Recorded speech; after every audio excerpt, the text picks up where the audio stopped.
Hi all. நம்ம இன்னைக்கு TRB assistant professor physics ப்ரிப்பரேஷன்ல கிளாசிக்கல் மெக்கானிக்ஸ் யூனிட் பார்த்துட்டு இருக்கோம். கிளாசிக்கல் மெக்கானிக்ஸ் யூனிட்ல லாஸ்ட் கிளாஸ்ல நம்ம mechanics of a particle. So ஒரு பார்ட்டிகல்ல ஃபோர்ஸஸ் ஆக்ட் ஆச்சு அப்படின்னா அதுல என்னென்ன பார்ட்டிகல்ஸ் என்னென்ன குவான்டிட்டிஸ் எல்லாம் கன்சர்வ்டா இருக்கும் அப்படின்னு சொல்லி பார்த்தோம். அந்த வகையில இந்த வீடியோல நம்ம ஒரு பார்ட்டிகல் ஒரு ஆப்ஜெக்ட்ல வந்து ஒரு ஃபோர்ஸ் ஆக்ட் ஆகுது அப்படின்னா அதுல ஒர்க் டன் அந்த ஃபோர்ஸ் வந்து அந்த ஆப்ஜெக்டை ஒரு பாயிண்ட்ல இருந்து இன்னொரு பாயிண்ட்டுக்கு கொண்டு போகுது அப்படின்னா அதுல என்னென்ன எனர்ஜி சேஞ்சஸ் வரும்னு சொல்லி பார்க்கலாம். ஓகேங்களா? ஸோ இது வந்து பாயிண்ட் ஒன்னு வச்சுக்கலாம், இது பாயிண்ட் டூ. ஸோ இந்த பாயிண்ட் ஒன்ல இருந்து பாயிண்ட் டூக்கு போறதுக்கு நிறைய பாசிபிலிட்டிஸ் இருக்கு. இந்த பாதையில போகலாம், இல்ல இந்த பாதையில போகலாம், இல்ல இப்படி போகலாம். ஓகேங்களா? ஸோ ஒரு ஃபோர்ஸ் வந்து ஒரு ஆப்ஜெக்ட் இதுதான் ஒரு பார்ட்டிகல் வச்சுக்கலாம், ஒரு ஆப்ஜெக்ட். ஸோ ஒரு ஃபோர்ஸ் ஆக்ட் ஆகிறதுனால இந்த ஆப்ஜெக்ட் இந்த பாயிண்ட்ல இருந்து இந்த பாயிண்ட்டுக்கு போகுது. அப்போ இந்த ஃபோர்ஸ் வந்து ஒரு ஒர்க் பண்ணியிருக்கு இல்லையா, ஒரு ஆப்ஜெக்ட் ஒரு பாயிண்ட்ல இருந்து இன்னொரு பாயிண்ட் கொண்டு போறதுனால. ஸோ அப்ப நம்ம எப்படி எழுதலாம்னா work done by the external force. External force, இந்த எக்ஸ்டர்னல் ஃபோர்ஸ் என்ன ஒர்க் பண்ணிருக்கு அப்படின்னு சொல்ற ஃபார்முலா என்ன வரும்? work done in moving from point 2 to point 1 to point 2. ஓகேவா? So work done in moving the object from point 1 to point 2 is given by, நமக்கு தெரியும் work done ஓட ஃபார்முலா என்ன வரும்? force into displacement. So அப்போ force into displacement. ஓகேங்களா? displacement. இப்போ நமக்கு தெரியும்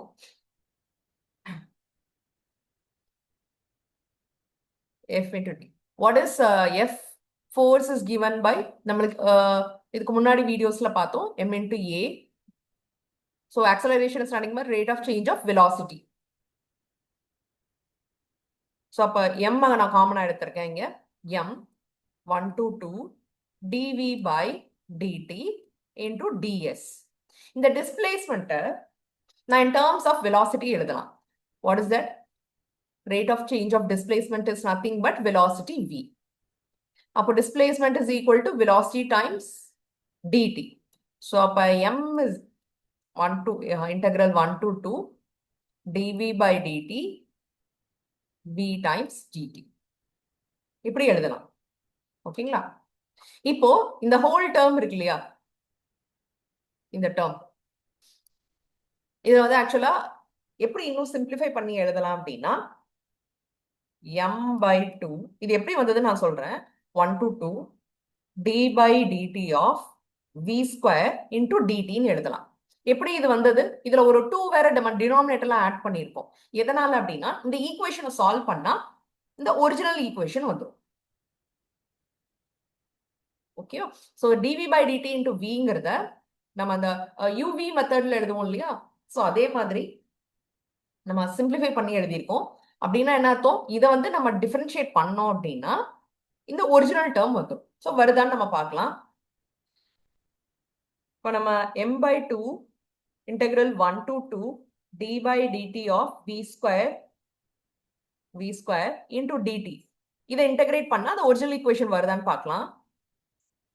இப்போ இதை இன்டகிரேட் பண்றப்ப என்ன கிடைக்கும்? m by 2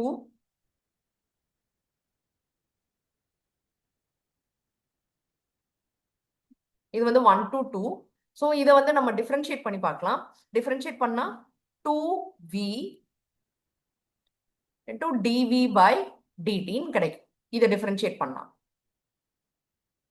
ஓகேங்களா? இப்போ இங்க இருக்க 2, அப்ப இதுல நான் சப்ஸ்டியூட் பண்றேன் dv by dt into dt. அப்ப இந்த 2 கேன்சல் ஆயிரும். So m into 1 to 2 dv by dt into v dt. Original equation வந்துருச்சு. இதை பார்த்தோம்னா இதான் நம்ம ஒரிஜினல் ஈக்குவேஷன். ஓகேங்களா? இந்த ஒரிஜினல் ஈக்குவேஷன் நம்மளுக்கு கிடைச்சிருக்கு. ஸோ இது ஜஸ்ட் நம்ம ஈஸியா இதை இன்டெகிரேட் பண்ணலாம். ஏன்னா இதுல வந்து d by dt இருக்கு, இங்க வந்து இன்டகிரேஷன் இருக்கு. ஸோ அப்போ இந்த d by dt யும் இன்டகிரேஷனும் கேன்சல் ஆயிரும். இப்போ இன்டகிரேஷன் பண்றதுக்கு நம்ம ஈஸியா இருக்கும். அதனால இந்த சிம்பிளிஃபைட் ஃபார்முக்கு நம்ம எழுதியிருக்கோம். அவ்வளவுதான். ஓகே, நம்ம டவுட்னா இதை டிஃபரன்ஷியேட் பண்ணி பார்க்கலாம். இதை டிஃபரன்ஷியேட் பண்ணி பார்த்தா இந்த ஒரிஜினல் ஈக்குவேஷன் நம்மளுக்கு கிடைக்கும். அவ்வளவுதான். ஓகேங்களா? ஸோ அதனால தான் நம்ம இந்த ஃபார்மேட்ல எழுதியிருக்கோம். So m/2 d/dt of v square into dt. இதுதான் ஒர்க் டன். ஸோ நான் முன்னாடியே சொன்ன மாதிரி இந்த இன்டெகிரேஷன் டிஃபரன்சியேஷன் வந்து நம்மளுக்கு வேனிஷ் ஆயிரும். ஸோ அப்போ நம்ம இதோட ஆன்சர் வந்து ஃபைனலி என்ன கிடைக்கும் அப்படின்னா நம்மளுக்கு v ஸ்கொயர் மட்டும் தான் கிடைக்கும். ஓகேங்களா? ஸோ நம்மளுக்கு இதுவும் வேனிஷ் ஆயிரும். ஸோ அப்போ m/2 1 to 2 v square dt மட்டும் கிடைக்கும். இதை இன்டெகிரேட் பண்ணோம்னா இது ஒரு சம் கான்ஸ்டன்ட் தான். ஸோ அதனால நம்மளுக்கு மீதி கிடைக்கிறது வந்து v ஸ்கொயர்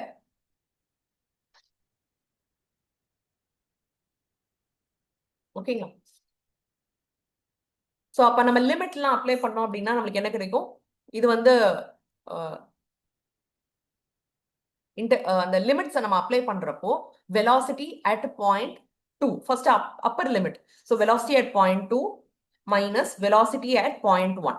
இந்த 2 இங்க வந்து 1 போட்டிருக்கோம். இது வந்து மறந்துடக்கூடாது. ஏன்னா இதான் velocity at point 2 and velocity at point 1.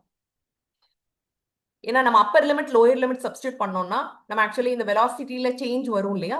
அதை தான் நம்ம இப்படி ரெப்ரசென்ட் பண்ணியிருக்கோம். ஃபர்ஸ்ட் அப்பர் லிமிட் போடுறப்போ வெலாசிட்டி என்ன சேஞ்ச் வருதோ அதை போடுவோம். அதே மாதிரி மைனஸ் லோயர் லிமிட்ல போடுவோம் இல்லையா? அதை தான் நம்ம இந்த மாதிரி டினோட் பண்ணியிருக்கோம். ஸோ இதை இப்போ எழுதணும்னா v2 square minus half m v1 square.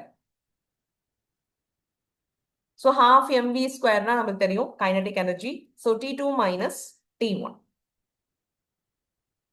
இப்போ நம்மளுக்கு கிடைச்சிருச்சு ஒர்க் டன்.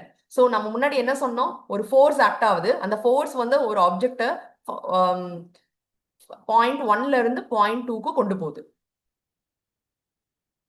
அப்போ அதை எப்படி கால்குலேட் பண்றது? அந்த ஒர்க்கை நம்ம கைனடிக் எனர்ஜியை மட்டும் மெஷர் பண்ணா போதும். பாயிண்ட் 2ல என்ன கைனடிக் எனர்ஜி, பாயிண்ட் 1ல கைனடிக் எனர்ஜி, அது ரெண்டையும் சப்ராக்ட் பண்ணா நம்மளுக்கு அது என்ன எவ்வளவு ஒர்க் பண்ணியிருக்கு அப்படின்னு நம்மளுக்கு தெரியும். இதுதான் லாஜிக். இப்போ சப்போஸ் அந்த ஒர்க் பண்ணுது இல்லையா அந்த ஃபோர்ஸ், இப்போ அந்த ஃபோர்ஸ் வந்து கன்சர்வேட்டிவா இருந்ததுன்னா, if the force is conservative, conservative forces இருந்ததுன்னா இங்க இருந்து ஒரு ஒர்க் பண்ணிருக்கு, 1ல இருந்து 2க்கு ஒரு ஒர்க் பண்ணிருக்கு. இதே மாதிரி நான் சப்போஸ் இந்த பாத்துக்கு கால்குலேட் பண்றேன்னு வச்சுக்கோங்க. பாயிண்ட் 1ல இருந்து பாயிண்ட் 2க்கு போறதுக்கு நிறைய பாசிபிள் பாத்ஸ் இருக்கு. இந்த பாத்துல போலாம், இந்த பாத்துல கொண்டு போலாம். சோ இந்த ஒவ்வொரு பாத்துக்கும் நான் கண்டுபிடிச்சேன் அப்படின்னாலும் இந்த ஒர்க் டன்னோட வேல்யூ, work done by the force சேமா தான் இருக்கும். இது வந்து பாத் டிபெண்டன்ட் கிடையாது. Okay, so if the force is conservative, then W12 is same for any path between 1 to 2. 1ல இருந்து 2க்கு நீங்க என்ன பாத் சூஸ் பண்ணாலும் நீங்க கண்டுபிடிச்ச அந்த ஒர்க் டன்க்குன்னு ஒரு வேல்யூ வரும் இல்லையா? அந்த வேல்யூ வந்து சேமா தான் இருக்கும் எந்த பாத்துக்கு கண்டுபிடிச்சாலும். பாத் டிபெண்டன்ட் கிடையாது. அப்ப எண்ட் பாயிண்ட் மட்டும் தான் டிபெண்ட் பண்ணி இருக்கு. இந்த ஃபர்ஸ்ட் பாயிண்ட்ல என்ன, செகண்ட் லாஸ்ட் பாயிண்ட்ல என்ன, இன் பிட்வீன் பாயிண்ட் அதுக்கு தேவையில்லை. ஓகேங்களா? இத இன்னொரு வகையில எப்படி சொல்லலாம் அப்படின்னா, இன் another words, or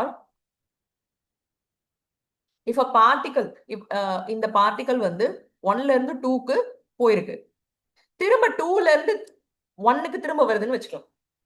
அப்ப என்ன ஆகும்? இதற்கு வந்து ஒரு ஒர்க் டன் வேல்யூ இருக்கும். ஏன்னா 1 to 2. இதுக்கு என்ன இருக்கும்? W21 இருக்கும். W21. அப்ப அப்பர் லிமிட் லோயர் லிமிட் மட்டும் தான் சேஞ்ச் ஆயிருக்கும். மேக்னிடியூட் சேம் தான். அப்ப W12 is equal to நம்மளுக்கு என்ன வரும்? இங்க வந்து W21. ஆனா இப்ப இத நீங்க 1 to 1 மாத்துறப்போ ஒரு மைனஸ் சைன் வரும். ஓகேங்களா? சோ நம்ம அப்பர் லிமிட் லோயர் லிமிட் மாத்துவோம். இங்க 1 to 2 இருக்கும். இதுக்கு ஒரு வேல்யூ வரும். திரும்ப இது வர்றப்ப என்ன ஆகும்? 2 to 1 இருக்கும். அப்ப நம்மளுக்கு ஒரு நெகட்டிவ் சைன் வரும். அப்ப டோட்டல் ஒர்க் டன் என்ன இருக்கும்? Total work done is 0. ஓகேங்களா? சோ இத தான் நம்ம எப்படி எழுதலாம்னா, if a particle travel from 1 to 2 in one path. ஏதோ ஒரு பாத்ல டிராவல் பண்ணுது and returns to 1 in another path. 1 to 2 க்கு போயிட்டு திரும்ப 1க்கே ரிட்டர்ன் ஆகுது வேற பாத்ல. பட் எனிஹவ் இது பாத் டிபெண்டன்ட் கிடையாது. ஓகேங்களா? So total work in closed circuit is total work done in closed circuit is closed path, okay, is 0. அப்ப இது எப்படி ரெப்ரசன்ட் பண்ணலாம்? இது வந்து closed path FDS. அதாவது starting point is equal to ending point. அதான் closed path. So இந்த மாதிரி இருந்ததுன்னா நம்மளுக்கு work done, total work done 0. எப்படி 0வா இருக்கும்? இங்க இருந்து இங்க போறதுக்கு ஒரு வேல்யூ வரும். திரும்ப அது ஒரிஜினல் பாயிண்ட்க்கு வர்றப்போ அதோட மைனஸ் சைன் ஒன்று வரும். சோ நீங்க டோட்டல் ஒர்க் அப்ப ரெண்டையும் ஆட் பண்ண போறீங்க. ஆட் பண்றப்ப என்ன ஆகும்? W12 பிளஸ் W21 ன்னு போடுவோம் டோட்டல் ஒர்க்ன்றப்போ. அப்ப W12 இங்க சைன் சேஞ்ச் ஆகும், அப்பர் லிமிட் மைனஸ், அப்போ -12 இஸ் ஈக்குவல் டு நம்மளுக்கு வேனிஷ் ஆயிடும், 0 ஆயிடும். இது வந்து கன்சர்வேட்டிவ் ஃபோர்ஸஸா இருந்தா மட்டும்தான் இந்த இது நான் கன்சர்வேட்டிவ் ஃபோர்ஸா இருக்கு அப்படின்னா இந்த கேஸ் வராது. So for a non-conservative force, non-conservative forceக்கு எக்ஸாம்பிள் வந்து ஃப்ரிக்ஷன் வச்சுக்கலாம். So friction ஒரு பாத்ல போனா கண்டிப்பா ஃப்ரிக்ஷனோட வேல்யூ வந்து இன்க்ரீஸ் ஆகுமே தவிர அது வேனிஷ் ஆகாது. இந்த பாத்ல போனா அதோட ஃப்ரிக்ஷன் வந்து வேற வேல்யூஸ் இருக்கலாம். அடுத்த பாத்ல இருந்து வர்றப்போ ஃப்ரிக்ஷன் வந்து அகைன் ரெண்டுமே ஈக்குவலா இருக்காது. அது வந்து பாத் டிபெண்டன்ட். சில பாதையில ஃப்ரிக்ஷன் கம்மியா இருக்கும், சில பாதையில ஃப்ரிக்ஷன் அதிகமா இருக்கும். சோ ரெண்டுமே ஈக்குவலா இருக்காது. சோ நான் கன்சர்வேட்டிவ் சிஸ்டம்ல F dot ds is not equal to 0. It is in case of frictionல வந்து it is always positive. ஓகேங்களா? இது நெகட்டிவ், இது பிளஸ் அப்படிங்கிற மாதிரி இருக்காது. அதனால வந்து நான் கன்சர்வேட்டிவ் சிஸ்டம்ல total work in closed path is not equal to 0. ஓகேங்களா? Fine.